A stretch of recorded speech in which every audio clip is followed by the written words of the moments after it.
¿Qué son los circuitos eléctricos y qué importancia tienen en la sociedad de hoy en día? Son interconexiones de dos o más componentes que contienen una trayectoria cerrada, por ejemplo, resistencias, cables, condensadores, entre otros.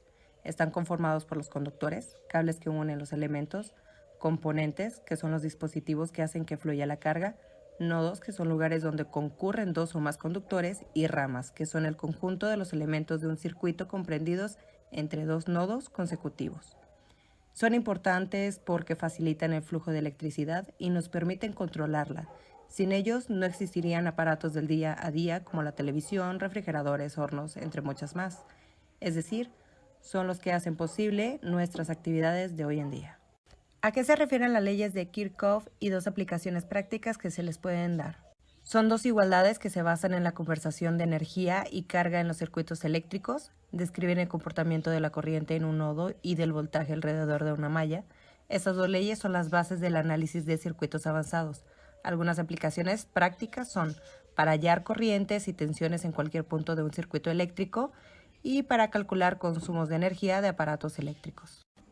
¿Qué son las fuentes de alta tensión y cuál es su función en los circuitos eléctricos? Son fuentes de poder de alto voltaje que generan, transportan, transforman, distribuyen o utilizan energía eléctrica superiores a 1000 y 1500 voltios en corrientes alternas y continua respectivamente. Su función en los circuitos eléctricos es intercambiar energía entre las regiones que unen, por lo que la transferencia de potencia puede ser en ambos sentidos.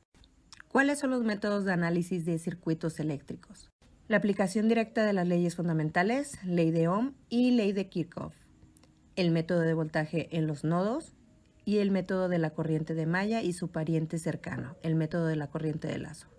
¿Cuáles son las aplicaciones del capacitor?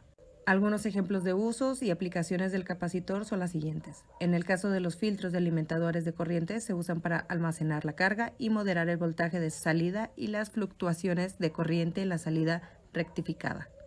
Son muy usados en los circuitos que deben conducir corriente alterna, pero no corriente continua.